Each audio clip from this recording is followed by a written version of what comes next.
I don't have money to invest in real estate, and like, well, believe it or not, you don't always need money. You need money, but it doesn't need to be your own money.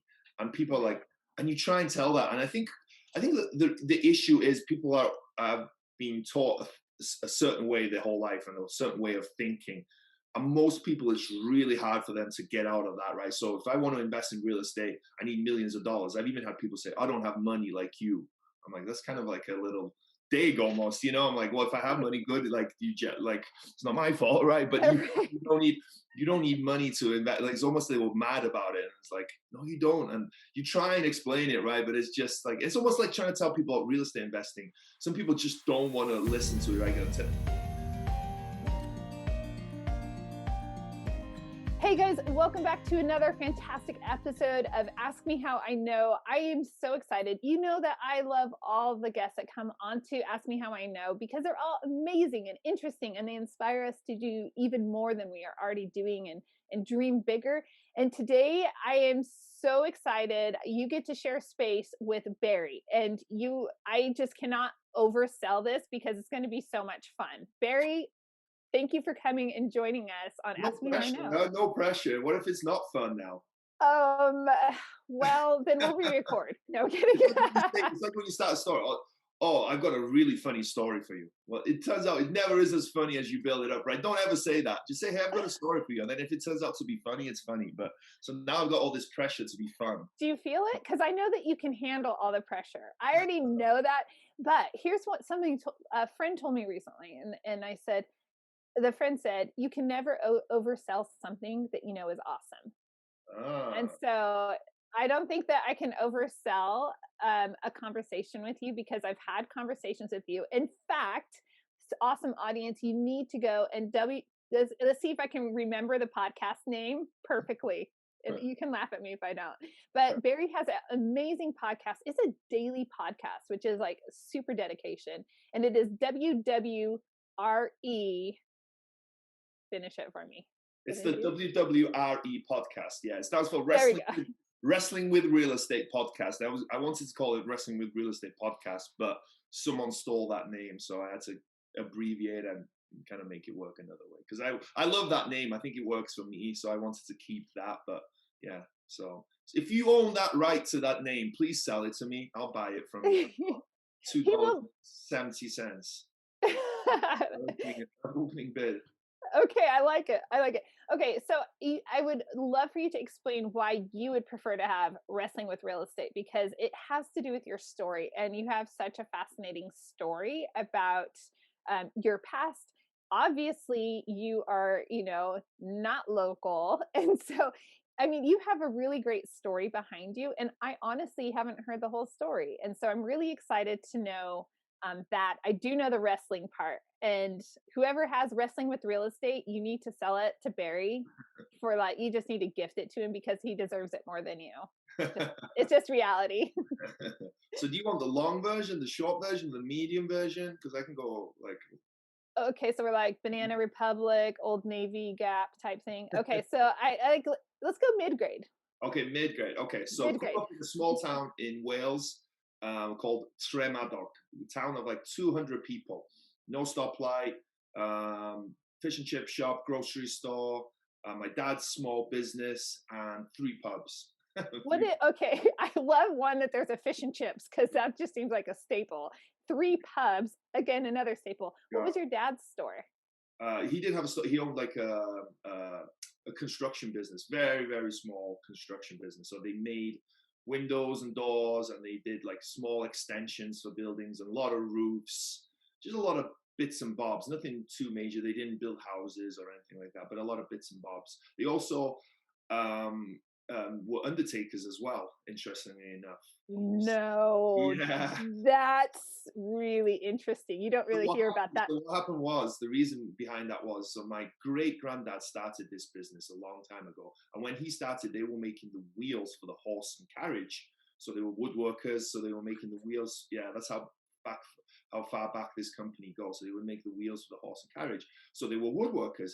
So back then, all coffins were made out of wood and were made by hand. So it made sense that the woodworkers were the ones that made the coffins as well, right? We're going back 100 years probably at this point. So you can imagine 1920 or whatever, right? 1925, whatever it was around that time, that things were a lot different, right? So they made the coffins. Right. Because they made the coffins as well, they also made sense that they would be the undertakers, right? Just natural progression, Yeah. I guess. So Efficiency. right, Scale yeah, the business. right. So my great granddad passed the business on to my granddad. My granddad passed it on to my dad, and my dad ran the business. He had a small family business in the town. So he was an undertaker. He was known as a local undertaker. That's what my dad did. My dad's brother handled the construction side of stuff. My dad was like the undertaker. Was known as the undertaker. So that was, and I did some of that myself. To be honest with you, I did like the undertaking side of things myself.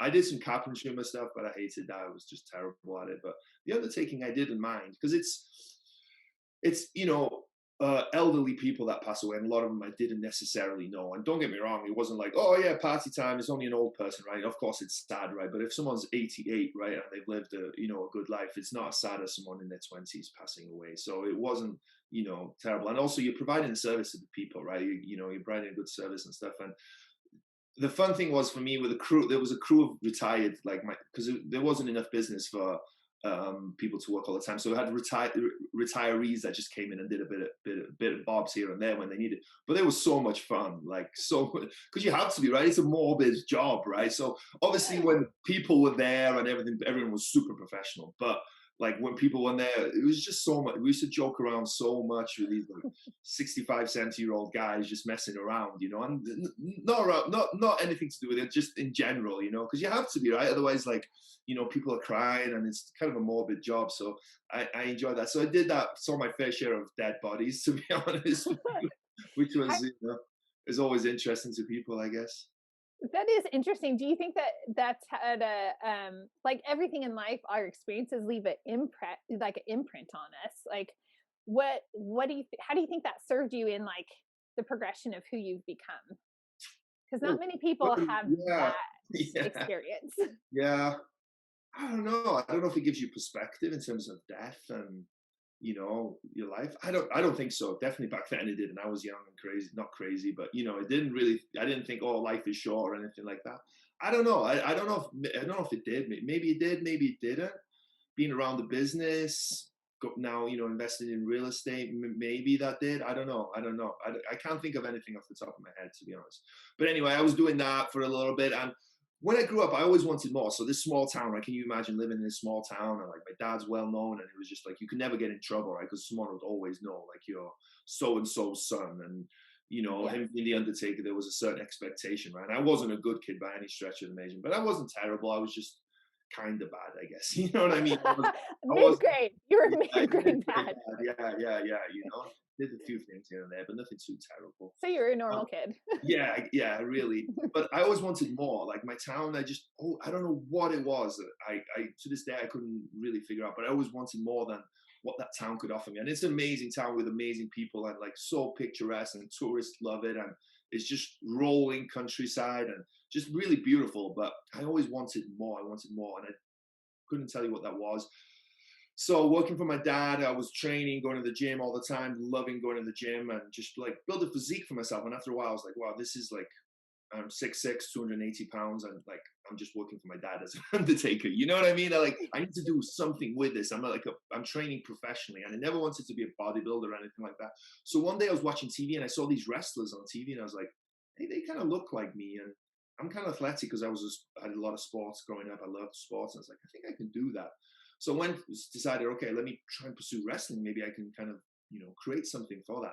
So pursued wrestling, like started wrestling locally, like just met this local promoter, started wrestling in Wales and in the UK, and then got a gig on, you guys call it US Gladiators, but we call it UK Gladiators. So I was actually one of the gladiators. I don't know if people are familiar with the show. Where people come and challenge, like, yes, and there's all these events, and so the gladiators are big and strong, and usually the challenges are small, and like so it's like this is Goliath, right? And actually that was my name. My gladiator name was Goliath because I was like 6'6", 6'7", whatever, and like you'd go against guys that were 5'4" and stuff like that. So I did that for one season, filmed that, and then a little while later, I got signed to the WWE. So I was down in London, got signed to the WWE, and moved to Tampa, Florida in 2010. So this small town boy. So I told you, right, my town, right? Like, even though it's like a great place, you know, great people, the weather is shocking there. There's, you know, absolutely shocking. I couldn't even tell you how bad. You can't underestimate how bad the weather is there. All year, right? Rain. That's what it is. Rain all year round. Summer. What is summer? Right? It's rain. That's what summer is.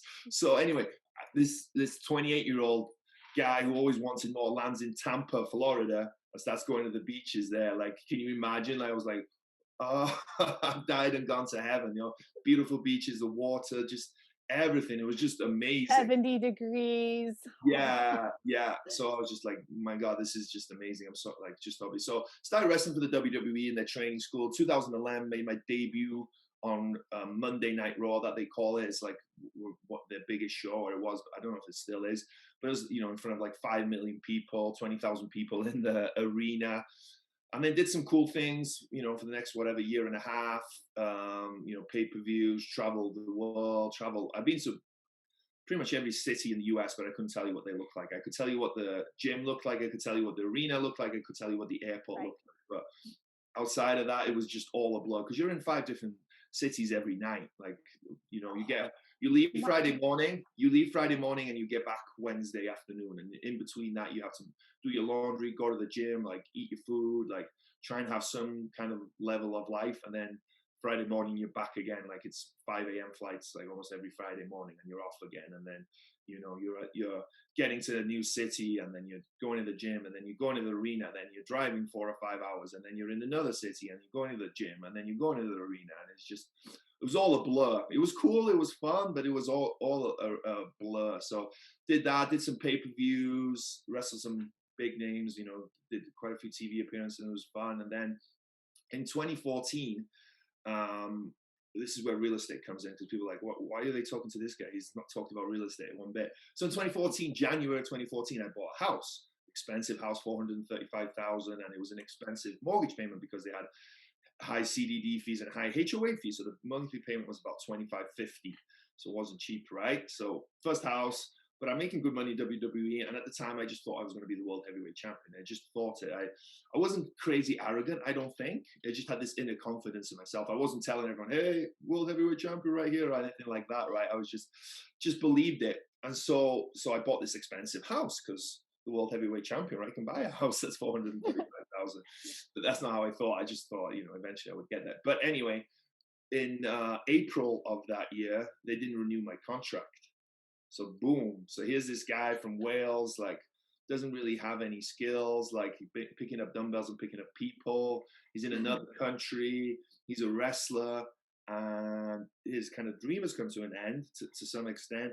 And what is he going to do now? He has this $2,550 a month monthly mortgage payment. And this house, I love this house. This house I didn't buy, didn't understand real estate investing at the time. I knew real estate was a good investment, but I didn't really understand it. I bought it because I liked the layout, I liked the walls, I liked the color, I like, you know, all the stuff that's an emotional buy.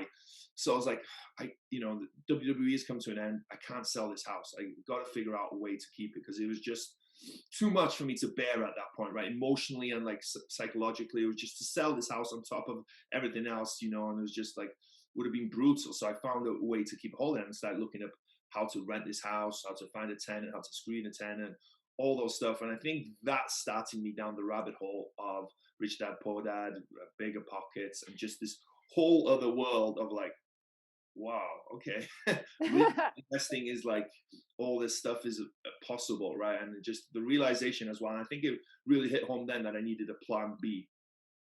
So from there, I started investing in real estate, bought 3 single-family homes, and was looking to get to 40 single-family homes, right? Because that's how you build passive income, right? Single-family homes is the only option that you have, right? Showed you my knowledge at that point. So I'd go buying 40 single-family homes, 4 houses a year for 10 years, all on the MLS, all like, you know what I mean? All that through that, right? So it was like, that's where everybody starts, right? And trying to figure out like how can I save every last penny? Like, how much money do I need? Like, how much is the average price? How much is this? And trying to figure out how much money I needed to save every year. And realistically, I was never going to get there. I probably need to take another job and another job to kind of get there.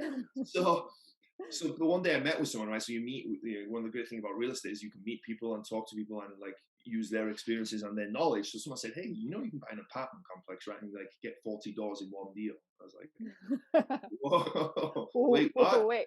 Yeah, say that again. And I was like, "Wait, there's huge, massive apartment complexes that people like." I drive around and I see, and I thought 40 when you first start out, 40 units is huge, right? It's like massive, right? The thought of buying 40 units is just so big. And then soon you realize, like, okay, people are buying 400 units, 500 units, 1,000 units, right? So it's like that soon goes away. But so then that opened the world to multifamily. I sold all my single families then to kind of invest in multifamily. And currently I own 6 units in just outside Cincinnati. Truthfully, I thought I would be at a higher unit count, but this one was a good deal and it needed a lot of work, and it's more of a turnaround project, and then hopefully I'm going to 1031 that into 30, 40, maybe 50 units. So that's a long abbreviated version. I don't know. That is absolutely fantastic. And I can't agree with you more on how, I mean, and because we've spoken on your podcast, like, most people do start in that whole single family space. And as the education grows, then they're able to expand and their mind opens up and it's like, oh, apartments. And I always tell people, in fact, I was talking to a local person and I mentioned, like, you can get apartments. And this is when I was first learning about it. He's like, no, you have to have millions to do that. And you have to have the cash, millions in cash to do that, because you have to buy it all cash. Like, it's just amazing how, everyone has these ideas about how to go about things. I'm like, well, actually, no, that's not even, but the person did not want to listen to me Yeah, on that's how most strategy. people are. Yeah, and it's the same with real estate in general. People are like, yeah, I don't have money to invest in real estate, and like, well, believe it or not, you don't always need money. You need money, but it doesn't need to be your own money. And people are like, and you try and tell that. And I think the issue is people are being taught a certain way their whole life and a certain way of thinking. And most people, it's really hard for them to get out of that, right? So if I want to invest in real estate, I need millions of dollars. I've even had people say, I don't have money like you. I'm like, that's kind of like a little dig almost, I'm like, well, if I have money, good. Like like, it's not my fault, right? But you don't need money to invest. Like, it's almost they were mad about it. And it's like, no, you don't. And you try and explain it, right? But it's just like, it's almost like trying to tell people about real estate investing. Some people just don't want to listen to it, right? I'm telling you, real estate investing is amazing. All these benefits, all this stuff. Yeah, but it's risky. I don't want to deal with tenants at midnight. I'm like, not once have I dealt with a tenant at midnight. You know what I mean? So it's tough trying to talk to people because we're passionate about it, right? And we know like how life changing it can be. How, So it's just hard sometimes yes. to like, not that I want to impose my life and the way I see things on people, but just at least like be open to it and think about it a little bit. So that's I think I think that's the rub right there. The pain point is like most investors and entrepreneurs, especially in the real estate niche, are very open-minded. Like, let me explore the possibility. Let me see where this could go. Maybe that is the next step. Maybe I can pivot that way, whatever it is. But so when you come across somebody that's, closed-minded and they don't want to see something, wait, this could benefit you, and people don't want to listen to it. It's like, what are you doing to yourself? What kind of life are you living or creating? This is crazy.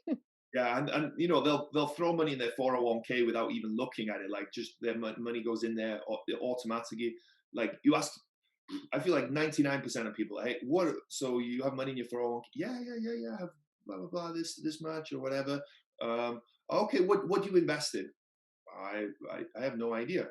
You have no idea what your 200,000 is invested in? No, like, is it actively managed? Is it is it mutual funds? What's going on there? Well, I have no.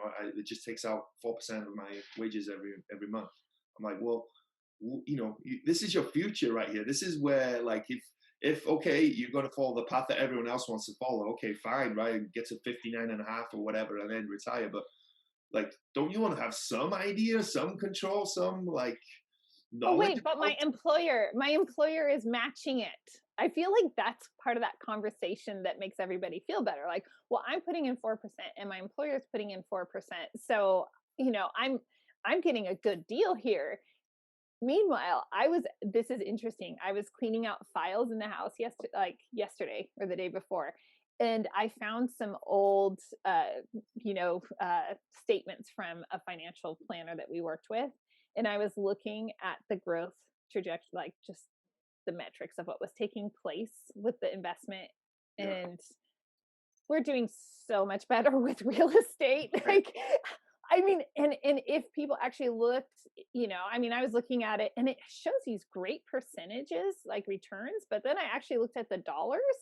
I'm like, yeah, that is not the gain I want to see in my dollars and cents right there, let alone I don't have the tax benefits or all the other benefits that are going along with real estate. Like, I'm glad I made a different choice.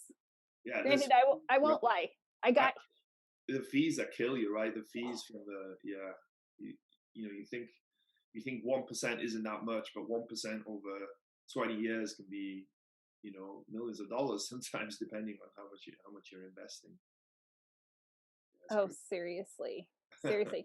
Now, as you are looking at the next year and your goals, what do you have? Everybody's been we're recording this and this is cool. We're recording this on the last day of the year. I don't usually say that, but it's a special recording.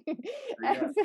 Like, everybody's talking about their goals, myself included. Like, okay, I'm going to just rock 2021. Like, have you gone through goals? Do you have like a vision for what you want to achieve with your investing over the next year? Yeah, I have. Yeah, yeah. To some extent, it's not. And actually, I want to maybe narrow down a little bit more. But yeah, for sure, I have some goals. I have some goals of buying 20 to 50 units, pretty soon in 2021, I'd hope, and then eventually scaling that to a total of 100 units in 2021. And that's more on the personal side for me, in terms of me doing it either with a joint venture, a partner, or by myself. But also to do 2 syndications as well, two or three. Maybe I need to make it 3 rather than 2. But I'm partnered with a group of guys, so there's 4 of us in a team that we're looking to take out some syndications. So hopefully, no, I will. I'll stop saying hopefully. Hopefully is a bad word. I will do 2 syndications next year, and then I'd like to maybe as well buy an Airbnb, experiment with an Airbnb as well. Just to kind of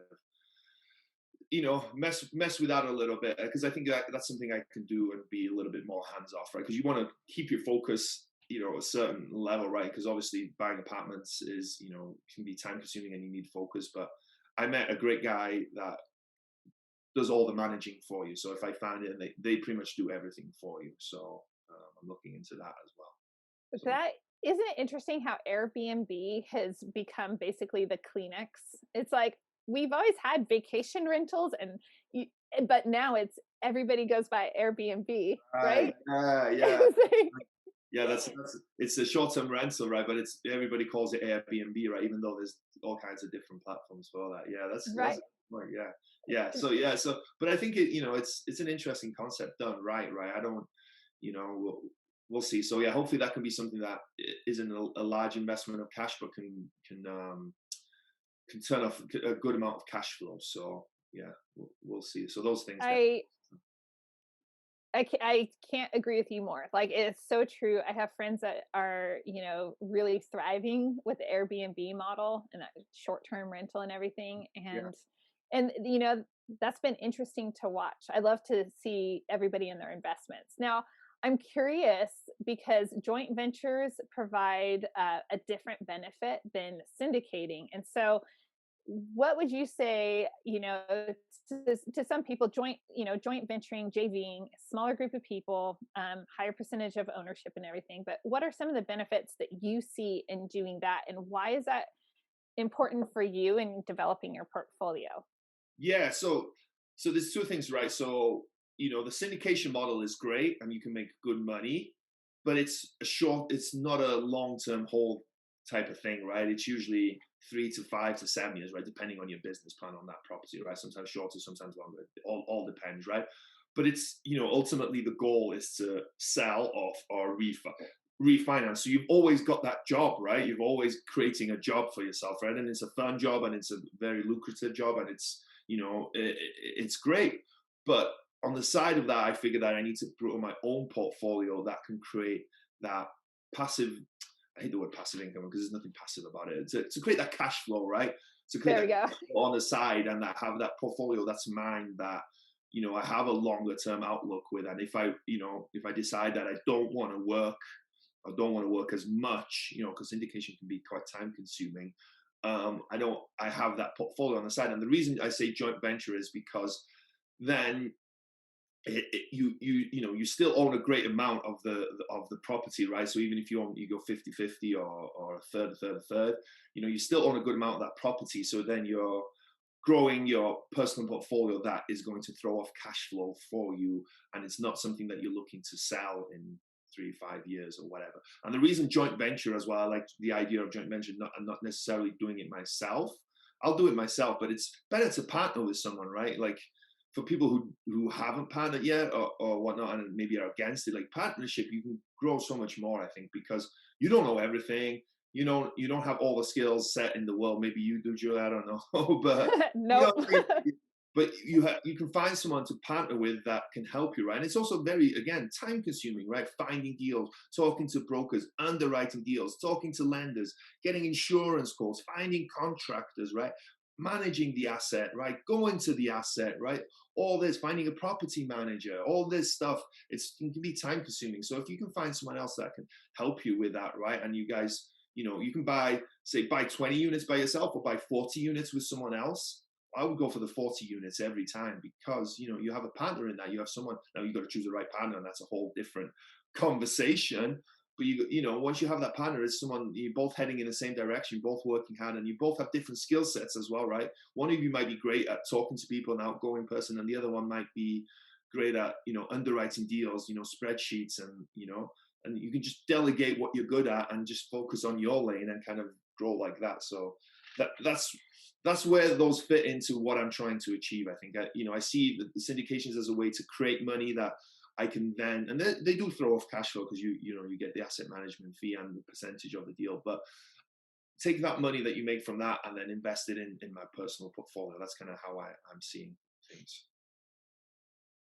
Yes, I can't agree with you more. I've heard a lot of chatter in the syndication niche where they're talking about I want to do an infinite hold, and so it's interesting to see some people trying to come up with that model to buy out all of the investors, all the LPs, so that they can continue to hold it. So it'll be interesting. Those are conversations that I'm following because, like you don't want to have to continually repeat this. It's like I know people that land flip. We know lots of people that are investing in a lot of different ways. Maybe they're wholesaling, maybe they're flipping houses or flipping land, but those are like, I'm having to put in all the energy constantly, and I'm constantly having to stay on my game. And if you can come to a point to where you've developed your portfolio where it's providing, you don't have to grind so much. Yeah, and it just gives you that freedom, right? Maybe you choose that Mhm. you want to, but then you have that freedom, right? And they say financial freedom, but financial freedom is time freedom to me, right? It's just like, Yes. hey, I don't, in the next year, I want to go traveling. Like, I want to go all over Europe. I want to go to whatever, right? And well, if I've got a job, something that's takes up my time, I can't necessarily do that. But if I've got a portfolio of properties that, I have a property manager, I have, everything in place where I can just handle everything via email and maybe the odd phone call here and there. Well, I have that freedom to go do that, right? And I think and it all depends on what you want your life to look like, right? We all want our lives to look like Yes. something different, but to me, that's kind of what I see my life being like, and I want my life to be like. I want to, go spend time with my son whenever I want to, right? I want to go to his sports matches and do all that stuff, right? It's just having that time freedom is kind of what's important to me, I think. It's powerful. It seems to be such a common drive amongst people in real estate investing, and I think it's a growing awareness just in general of people. I think so, more than ever now, right? You got the FIRE movement, the FI movement, right? The financially independent, retire early, or just the FI, the financially independent. So I think, yeah, with with information, right? It's more and more, it's everywhere more and more these days, right? So people have access to it, which is a good thing, right? It's so that you can take control of your life, and I think more and more people are becoming aware of that. And I think, like, I'm really passionate about that. Like, when I realized, like, that you can create whatever life for you want for yourself, like, literally you have the control to, like, make your life into whatever you want it to be. Like, you have the choice every day when you wake up, right? Especially if you're born in the US, right? You really do have that choice to create whatever you want for yourself, right? And real estate, I think, is a brilliant tool for that, right? I think we both do, right? But there's other ways, but I think real estate really is a brilliant tool for that, because real estate, you can create a life where you're as active or as passive as you want, I think, right? You can really create that, and you can create whatever you want from that.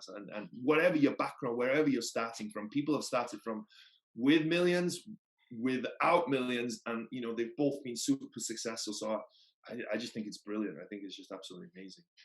And I love, exactly, echoing everything you said. I mean, and you prove it, and so many people prove this, coming from a small town of 200 in Wales, like, you've moved from undertaker to, it's amazing. But it is a mindset of determination of, like, no, I'm going to wake up and this is who I am going to be, and I don't have to live in the box that those people are putting me in.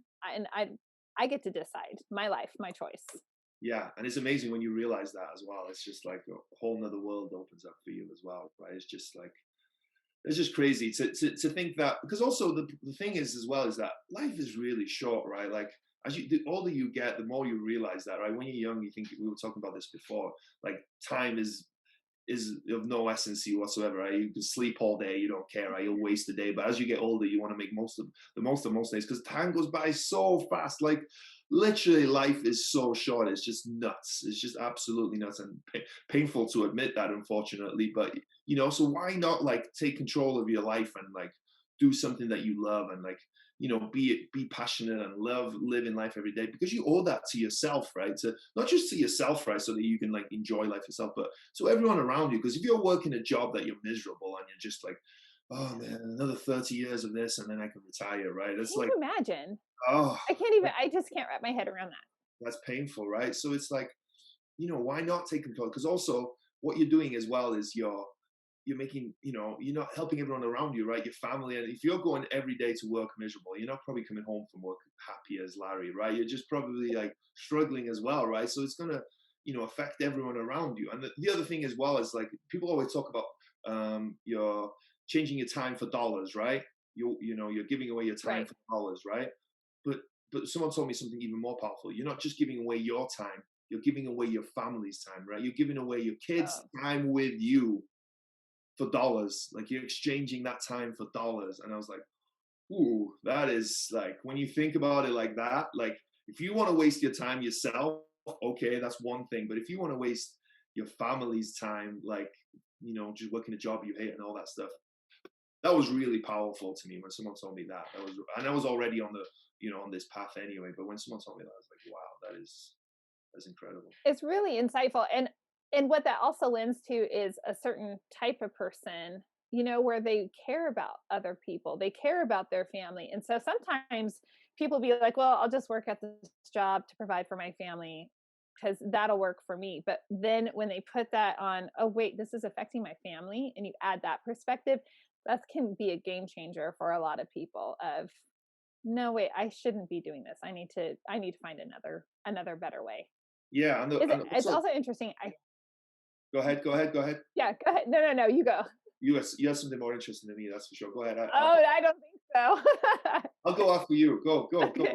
I was gonna change it to middle age. I think a lot of people reach a lot of success. We see it happening a lot more in the people in the 20s in the real estate world, like these really super rock stars that are amazing. But traditionally, you see a lot of people reaching their successes when they are around 50 years of age, like the middle years, and I think people start realizing, like, wait, why am I living this life? What am I doing? My years are coming to an end.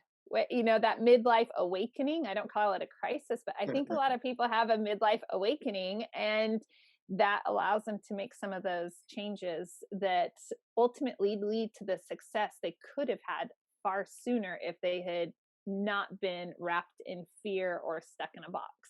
Yeah, fear is is a real thing. But what I think as well is, like, if you're gonna work, like, if you're gonna work hard at something, right? Why not work hard at something that's gonna you're gonna bear the fruits of, right? Like, why not work hard at something that's going to really benefit you, right? Why not do that, right? If you're gonna, spend 8 hours a day doing something, why not spend 8 hours a day doing real estate where it's growing your wealth, growing, everything that's beneficial, rather than working a job that you hate, right? And also, like, if you're gonna do something, right, like, and it's not quite this easy, but why not make it something that is also, like, financially beneficial for you as well, right? I'm not saying just don't just do that, right? There's plenty of people that get paid great in their job and they're like whatever, right? But if you can figure out something like real estate, right, that is super financially beneficial, and why not focus on that as well, right? Because you've got to focus on something, right? You're doing And something, so why yes, not do that, right? And it's not like, okay, I understand you can't just leave your job and do this, right? But you can spend some time, and then you can grow that pretty quickly. You'd be surprised how quickly you can grow, in real estate. preach it. Well, as we are wrapping up, I am borrowing two things today. I am borrowing something from one of my friends who I really appreciate, Yona Weiss. He is fantastic. If you haven't connected with Yona, go connect with him over on LinkedIn. But recently, he interviewed somebody, and he borrowed that person also has a podcast, and he took their questions that they ask at the end, and he repurposed them. And so, Barry, at the end of your podcast episodes, because of your past as a wrestler and gladiator, which I did not know until you shared your story, I would love to turn your questions on you. So you ask 4 really fun questions at the end of every podcast episode, and I'm going to borrow those. And you cannot use a wrestler name if you were a wrestler, which you were, so you cannot use one of your previous wrestler names. So you're rebranding yourself as a wrestler. What would your wrestler name be today? I feel like I've got to go with the Undertaker, even though the Undertaker's taken. I'm not taking that, but I think, like, I deserve to be the Undertaker more than the Undertaker. He never saw any dead bodies. He didn't, like, do any funerals. So I'm stealing that. I'm the real. Actually, I'm gonna call myself the real Undertaker. Like on Instagram, when you have, like, the real so and so because someone else has stolen their name. Well, I'm the real Undertaker. That's gonna be my name. Oh, I love it. That's awesome. Okay, your special move as the real Undertaker is? So my question is, in real estate, in wrestling, everyone has a special move, right? It's their biggest strength, because when they hit that move, the match is over. So what is your biggest strength? So what is my biggest strength? I think right now, more than anything, my biggest strength is networking and meeting people through my podcast, and, like, just creating a network of people that, like yourself, right, that is friends with, you reach out to, you can help each other, just creating that network. And, like, you hear it all the time, right? Your network is your net worth, blah blah blah blah blah blah, right? But until you witness it, until you do it yourself, it's so true, and it's just unbelievable. Like, I've grown my network 100 times, maybe 1,000 times over the last 3 or 4 months, and that's really, like, set me off on another trajectory, right? Not just only in terms of maybe finding deals and that kind of stuff, but the people you surround yourself really make a difference. Like, it's just crazy, just so crazy. Like, and you hear it all the time. So hopefully someone doesn't hear this and go, I've heard this one again. But it's just, trust me, it's so true. So yeah, networking is, I think, become my special move. I love it. And I will say, I'm going to echo that. People hear that expression repeatedly, because I couldn't agree with you more once again. Like, it's absolutely true. Through podcasting, through working on social media over the last year, it's amazing. And the opportunities that end up coming your way, it's extraordinary. I do not believe that you and I would have met a year ago if I had not been growing my network and putting myself out there and trying to meet new people that are like-minded and wanting to go in big directions. So 100%, yeah. it's huge. Yeah, it's huge. It's huge. Absolutely. It's huge. Okay. So I love that you had to ask your own question because I wrote down the questions when we No, no, recorded no. The this question was podcast. good. I was just explaining it so that people would understand. Yeah, so that people would. No, that's Yeah. what's so funny about it. So you're gonna have to do it on this one because I just wrote down body slam, and I Uh, think that so I'll let you explain it. But yeah. So in wrestling, when you get body slammed, it hurts, right? People like, even though people like they want to call it fake or whatnot, and the outcome is predetermined, right? Hit the wait, word. hold on. Does it really hurt? And is it really? Oh, Yeah, hold on. We really it do have does to have. hurt. It does hurt, but so in the match you get body slammed, and it does actually hurt. Like, it hurts through your spine into your soul sometimes, right? Depending on how Oh, it happens. wow. So what, like, I always ask, what's been the biggest body slam you've taken in real estate investing? What's been the biggest setback? And I think for me, there's been a few, but nothing too great. But the biggest setback, I guess, and it was my own fault, was that I got the shiny object syndrome. So I was, multifamily is awesome. Okay, I'm going to invest in multifamily, blah, blah, blah, blah. And then someone came on and said, hey, I'm going to invest in a assisted living facility, and it's a residential assisted living facility. And the people, they pay $4 to $5 a month, and you don't keep all of that. But if you have 10 beds, that's $50 a month that you can get in income. And then say if you you keep a third of that, that's still a phenomenal amount of income, right? And I was like, wow, yeah, this is amazing. And then he was like, yeah, let me introduce you to my friend that was telling me about this. Introduced me to his friend, and he was like, oh yeah, this is that blah, blah, blah, blah, all this stuff. And like, this is just, we know what we're talking about. So like, I didn't know anything about it myself, right? I didn't want to do the managing myself. So he's like, yeah, we do the managing. And I have another part of the team that goes to the property and handles all the care and all this stuff, blah, blah, blah, blah. Because obviously there's a lot of moving parts that goes into an assisted living facility, right? It's not just like getting residents. It's, you're caring for these people.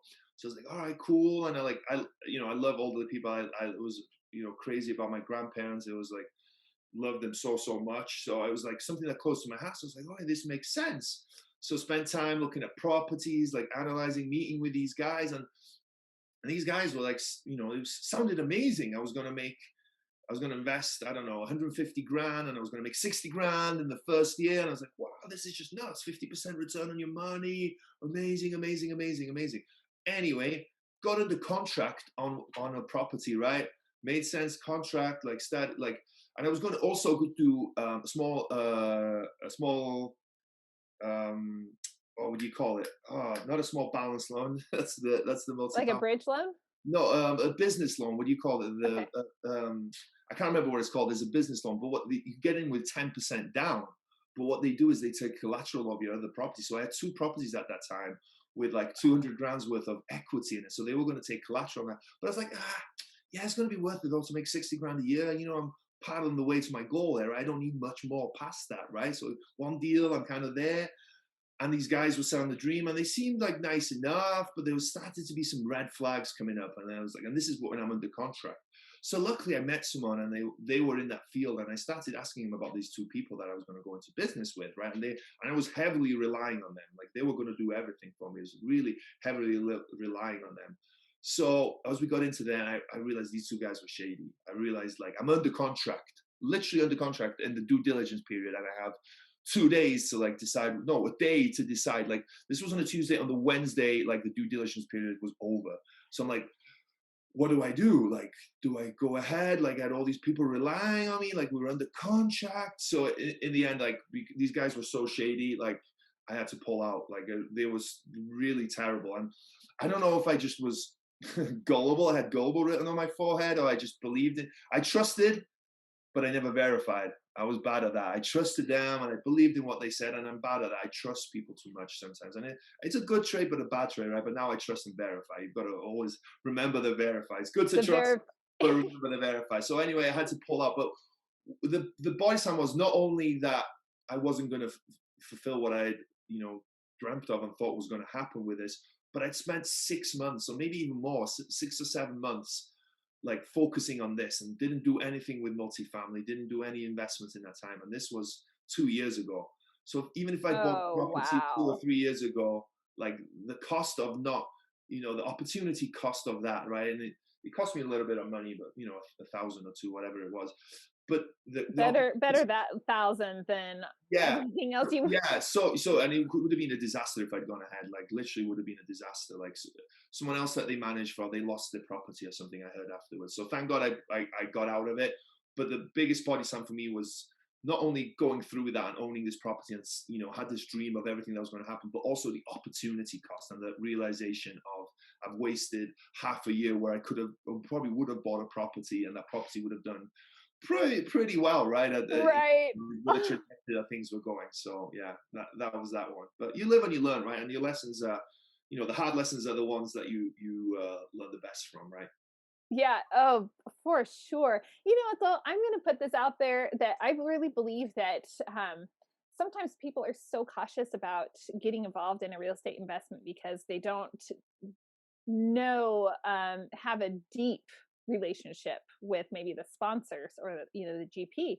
And I really believe that when you intend to do good things and you want good things and your intentions are good, things like this happen. You got disrupted, like you had every good intention, every good motive, and you had this vision and it got disrupted. Somebody came in the 11th hour, but it happened because I just believe that we're not going to be allowed to make these like necessarily these horrible rotten choices if we're really striving for great things. Yeah, yeah. And I think also like just having my own podcast and just listening to people, successful people, I don't think that people in general, but successful people, adversity drives them forward, right?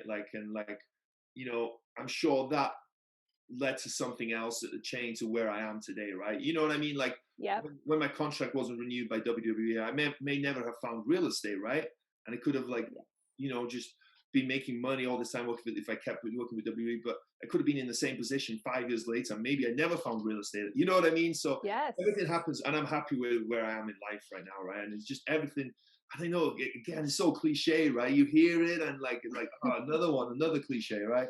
But it's like so true. I think it really thinks you can sit there and be, oh my God, this went wrong. This was a disaster. Oh my God, and let that eat you up alive, right? And don't get me wrong, it wasn't that didn't happen for a few hours, but at the same time you can use that trajectory to push you on to do other stuff. And if you have that mindset, I think it's always going to lead to success, right? And it's a lesson learned as well, right? For sure, for me, a big lesson learned.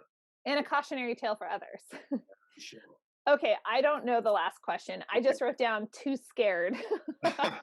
So was there a moment that you were standing on the top rope getting ready to jump, but you were too scared? What was it and how did you overcome it? So basically it's a kind of a mindset one, right? It was a moment that you were scared to take action for whatever reason, right? And yeah, I should have thought of this. Like I never thought like it's easy to ask them to other people, right? Isn't it? Yeah. You're enjoying this right now, I think. Seeing me squirm. Yeah, I think there's been a lot of moments. I think truthfully, the one of the biggest ones for me was starting this podcast. It took me a long time. I wanted to start this podcast that I have a long time ago, but I was just scared of like despite my performing background, I was just scared that nobody would be interested. Like, why would anyone want to be on my podcast, right? There was some insecurities on my part, some limiting beliefs on my part, and just like really didn't think that anyone, for one, nobody'd want to listen, nobody'd want to be a guest. Why would anyone want to be a guest on my show? And then here I am, whatever, 6 months later or whatever it is, and I'm approaching 100 episodes, so it's like, I think I just one day I was like, and how I overcame that fear was one day I was just like, this is enough, right? Just do it. And I was also hiding behind a little bit of like, the graphics need to be good. I need to have the perfect setup. I need to have all these cameras. I need to have this mic. I need to have this, right? And that was just an excuse, I think, right? So one day I just like asked my friends, like, hey, do me a favor. I want to start this YouTube channel / podcast. Will you do an interview with me? I'm just literally going to record and upload it to YouTube. I'm not going to do anything else. And I did that. And he was kind enough to do that. And then I reached out to someone else and I did that again. And I just literally made it as easy as possible. And just like, I'm just doing this. And it doesn't matter if it's perfect. Doesn't matter what it looks like. I'm putting it out there. And maybe that might be a little bit wrong, but I needed to do that. And once I started that started the momentum. Then I, started editing, started adding graphics, started adding music, started doing all this other stuff, buying cameras, buying all this other setup, and that kind of led me to that. So sometimes it's just you've got to take small actions that can kind of snowball and that can kind of lead you to other stuff, right? It doesn't need, if your goal is to own 1,000 units, right? Well, you might get there in one deal, but why don't you start with maybe 4, right? Buy a 4 unit. Can you buy a 4 unit? If not, okay, buy a single family. Can you buy a single family? If not, okay, can you partner with someone to buy a condo, right? What is the smallest step that you can take to kind of get you there? And I think that I just did the smallest, simplest thing, and then that led to me to doing more. I think that's how I overcame it. That is powerful. I love it, because so many people just procrastinate and they make excuses and they don't reach their dreams and their goals. And that's so powerful. Barri, I love it. I love sharing space with you. You're not only interesting, insightful, and fun, but I just really like the momentum that you just give people who are willing to listen to you, because it's like, yeah, I mean, like every time we talk, which is all of 2 times now, I'm like, I just want to go and conquer the world. And I'm already wired like that. So that's a pretty big compliment. I think what it is, I feed off people like yourself, right? It's just like, when I talk about this, I'm so passionate. You are obviously as well. Like, it's just like, I love this stuff. And when you talk to someone else that's in the same mindset, it's just awesome to me. I just love it. It's just so cool to me. So I think that's what it is, right? It's just, when you get someone that's thinks the same way as you, right? And there's not that many of us, let's be honest, right? It's just like, true. It's like, all right, let's talk. Let's go crazy, right? Oh, seriously. Well, I know that you're going to have some really great opportunities coming up over the next year, because you already said you're going to syndicate at least two offerings. And so I want everyone to be able to go and track you down and find you. So the best place for people to connect with you, Barri. Yeah, so I have my podcast called the WWRE Podcast. It's available on iTunes, Spotify, and anywhere that there's podcasts. I have a YouTube channel that's just essentially the interviews, which is called Wrestling with Real Estate. I have a Instagram called the Barri WWRE. So again, someone stole Wrestling with Real Estate. Really frustrating. But anyway, Barri WWRE on Instagram. And if you just go to wrestlingwithrealestate.com, everything is there. There's a sign up page there if you guys want to. I love talking to people, right? As you can maybe tell, and I'm super passionate about real estate and financial freedom and taking control of your life. So if you just want to talk about it, like there's a sign up page there. You can just sign up, and then we can hop on a call and just have a great conversation. I'd love to meet all of you and just have a great conversation. So wrestlingwithrealestate.com is probably the one-stop shop for it. I will say go to wrestlingwithrealestate.com, because for just a reminder to this awesome audience is that if you're not on somebody's investor list, they can't go and solicit you as an investor if it's a 506B offering. And so you want to make sure that you are hopping over to Barri's website. If he's resonating with you, hop on his investor list, so that you're not going to miss an opportunity. Now, just by being on his investor list, it doesn't mean that, you have to do something. It just means it opens the possibility. It opens the opportunity. If you're not on that list, you will not have that opportunity. Awesome. Thank you. Yeah. Thank you for that plug. That's awesome. Yeah. I love that you're willing to push people to other places. And obviously, if I'm going to do the same now, right? If anyone's interested, in what Julie's got going on, you should definitely sign up for a call or to get on the newsletter if you haven't already, right? For sure, you should. She's going to do some big things for sure. Yeah, it's exciting. I always think it's such an important reminder, because I don't want anyone to miss out on an offering and an opportunity just because they didn't take the moment to go over. So there will be a link in the show notes, so it'll make it super easy for everybody. Thanks so much for joining me for another episode of Ask Me How I Know. This episode was brought to you by 3 Keys Investments. They are dedicated to helping people like you, you, my awesome listeners, develop passive income and legacy wealth through multifamily investing. Feel free to check out their website, 3keysinvestments.com, to see if there's an offering that will help your portfolio grow and meet all of your needs. If you haven't already rated, reviewed, subscribed, liked, all of those bells and whistles, I would be absolutely honored if you would do that for Ask Me How I Know. Thanks again, and go make it a great day.